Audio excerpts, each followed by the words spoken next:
Welcome to another edition of The Naked Truth, America and the World. I'm Dr. Marco. Tonight's topic and subject is primarily Benghazi.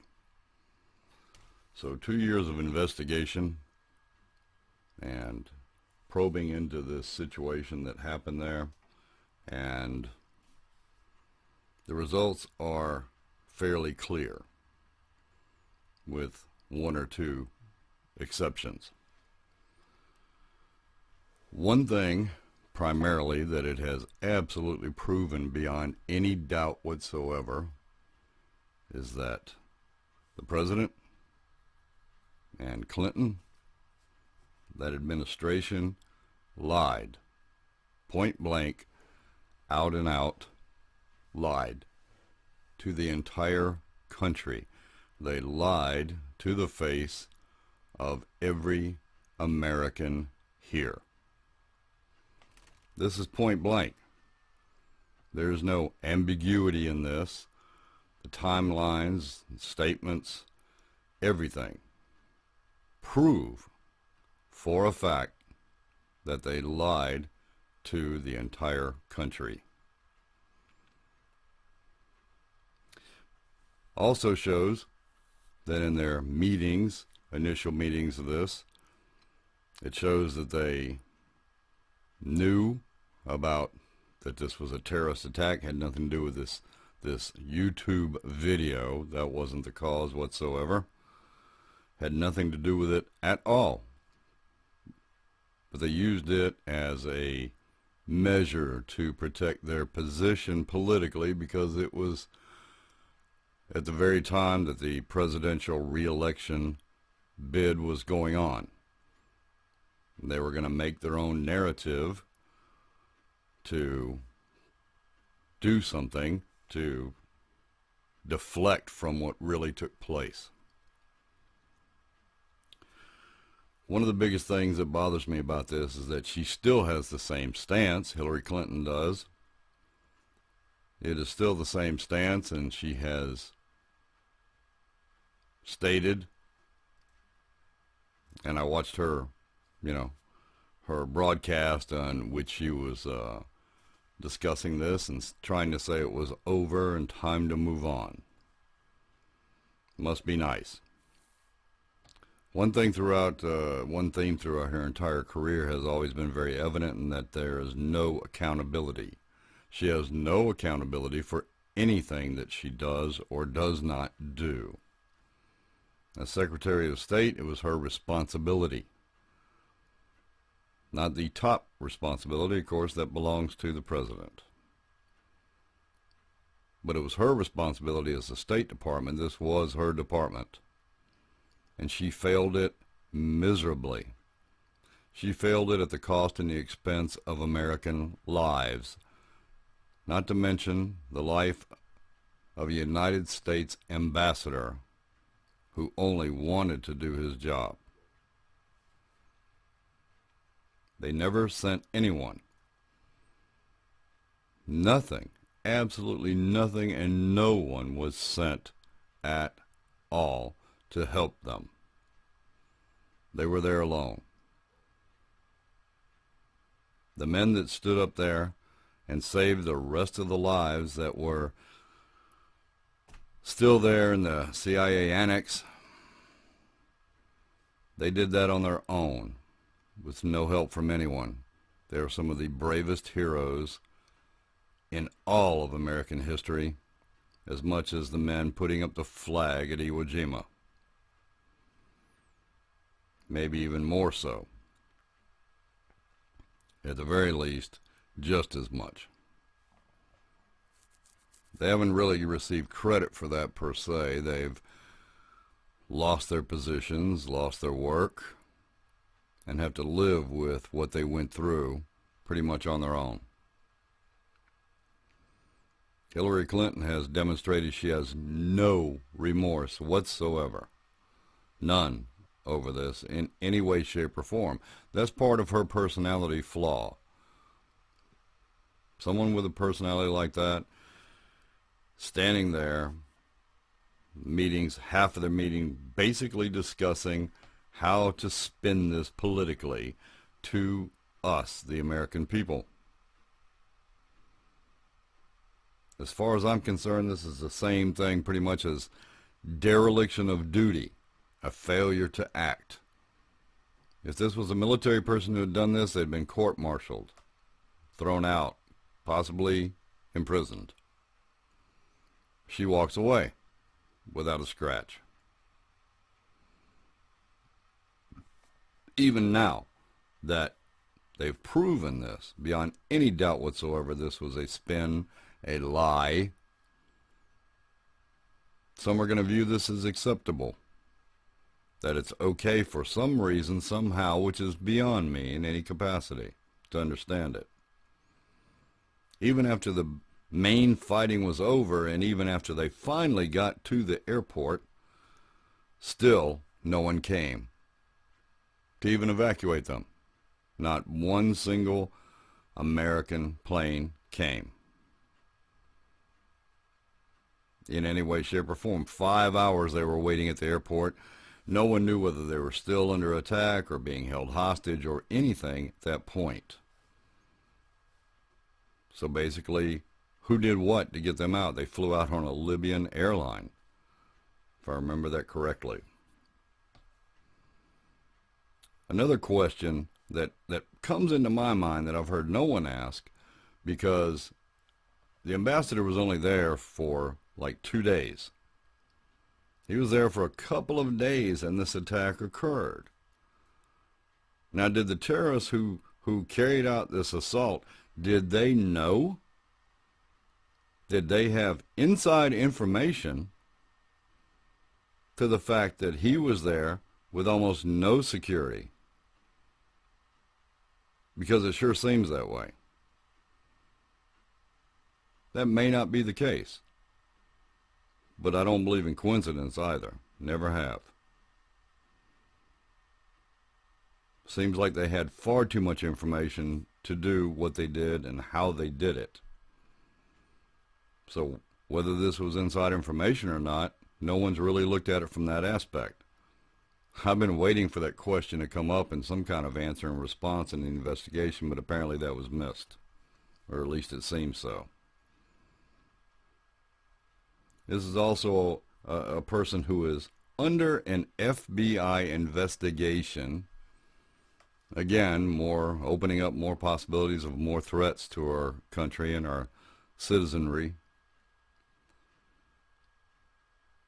And people are still willing to stand up and say, oh yes, let's make her president. That is absolutely insane. How anyone could consider this person, with her entire record of failure, everything that she has done has been for nothing. Everything she has done has only been political and for her own personal gain. And I can tell you from the track record, and tell you as a person in psychiatry and psychology, that this is all the way it is. She is the way she is. Her concern, her thought is about the political forces she wants to align with in the administration. It's about her and what she can gain from it. That's what it shows. Even in her response today to this Benghazi report, which absolutely turns my stomach. I watched her as she did this, and one of the signatures of a person lying is how they look, where their eyes go as they're responding to something, unless it's part of their prepared speech beforehand. And it shows to me that it looks like she's lying again. And there's no responsibility. No one is responsible. That's one thing the investigation didn't show that I wish it would have, is because someone else also gave a stand-down order. Someone told them to stand down. All the people that could have gone there, that should have gone there, or at least attempted to, were told to stand down. This is indicated, but it's not clear as to who. I'm not sure why that's the case, but it's not clear, which is a very sad thing. So no one's responsible. And I'm not saying they're responsible for the attack. I'm saying they're responsible for not responding. That not one single plane or anything, personnel was sent, dispatched, to even attempt to save them. To save the ones that remain there, that were still alive, and that those brave men were fighting for. Not one. And no one's going to be responsible. No one is going to be held accountable. Now, this administration, the president, Susan Rice, Hillary Clinton, directly lied to all of us. Not a little white lie, a big, huge, life-taking lie. And no one is going to take any accountability for the fact that no one was sent to help them, that they were just left on their own. That again, the concerns of the government was their political position, their office, what was going to benefit them, and what was going to promote that side of things. Nothing to do with, being America, being an American over there meant nothing to them. They were sacrificed out of sheer stupidity. And it honestly does, it really does, just turns my stomach to even think about what went on. And it's outrageous. It's a shame we can't do a vote of no confidence and get them out of the way. But that doesn't work in our system either. Why there hasn't been a call for an impeachment and a call for someone to take responsibility and stand up for this, I don't know. It's beyond me. And it's out of anything that I can do about it. But it's not completely out of what the American people can do about it. We can send a message to Washington, to the establishment, to the elites, to the Democratic Party, to the Republican Party. And the parties need to stand up and understand they need to shake it off, and they need to do what the will of the people is in the majority. The will of the people is what counts. If the majority of people vote for one or the other, then that's who needs to be supported. Some of the Republicans have gotten behind Trump, and they're standing there as they should, and they're supporting as they should. And some, especially the higher-ups, have not done so. This is not the time for that. It's not about you. It's not about your party. It's not about just your ideal or whatever else. And it sure as hell is not about protecting your own personal situation. Whether it be your position, whether it be how much money you make, or anything else. It's about America. It's about the American people. And the American people need to stand together, and they need to send a clear message. This seems to be going on in other parts of the world, as I stated before, with Britain and the European Union. It's the same thing in the fact that they are tired of being manipulated. They're tired of being told what's best for them and not making decisions themselves. Tired of not having their own country. They're just European. No, they're Britons. And the people here are beginning to wake up and realize, to a degree, not enough yet, but to a degree, they're starting to realize that we need to take our country back. We need to have our say. That's already started to happen. I see local elections that have been going on here, and the majority of incumbents that have been in office in this area in this past set of elections here for many different types of offices, all the way from clerk of court to senators. Most of the incumbents have been voted out.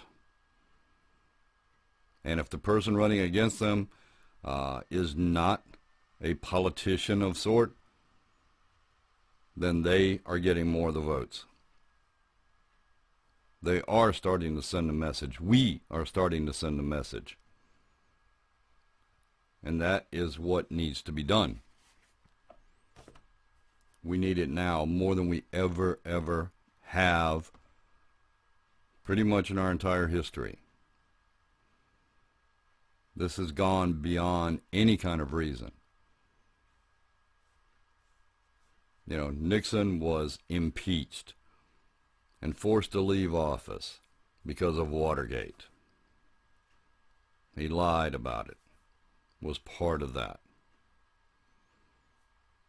Even Bill Clinton was impeached for lying to the American public, to the board, lying while under investigation for having oral sex with this woman. And yet, with this big of a lie, bigger than either of the other two, to all of America, lives lost so horrendously, and no one is responsible, no one is impeached, no one is indicted, nothing. And it just comes across as though nothing matters at all. And she can still just continue to run for President of the United States, the highest office in the land, the most powerful post that there is.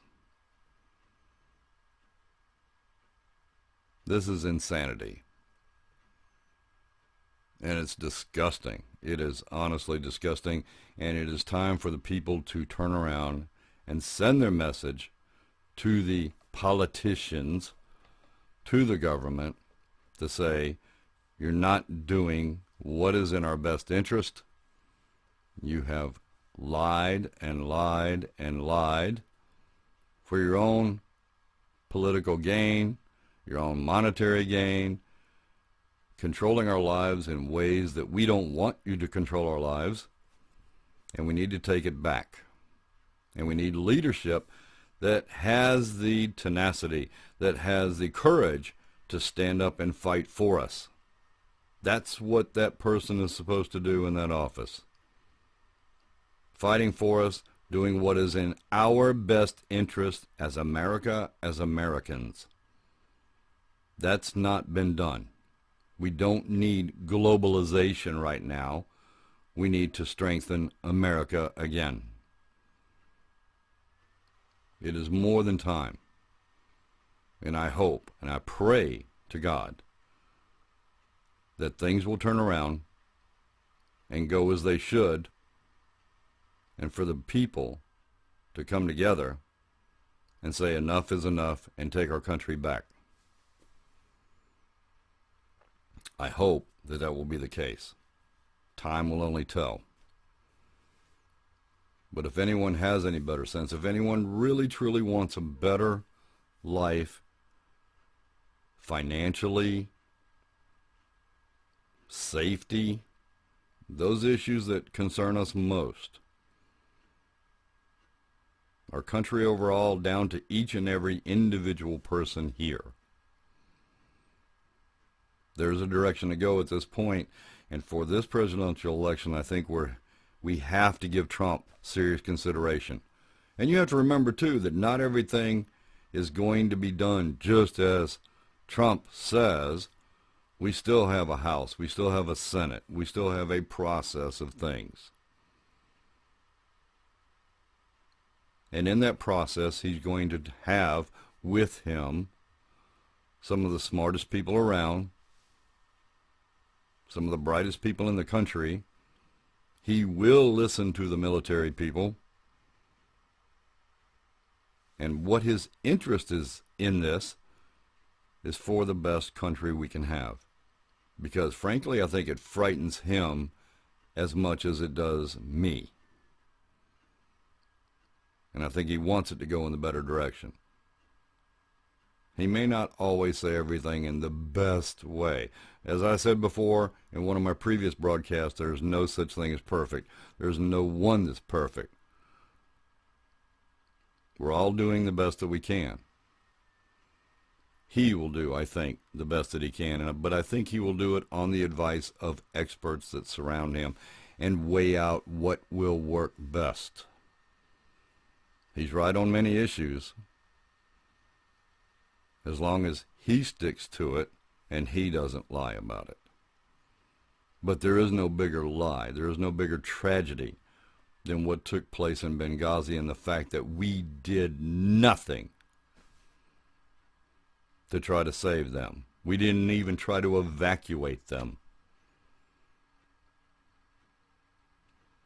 So I still hope that this will spark some sanity somewhere, and that it will spread, hopefully like a wildfire, hopefully like the little light bulb going off over the top of your head saying, oh, I get it.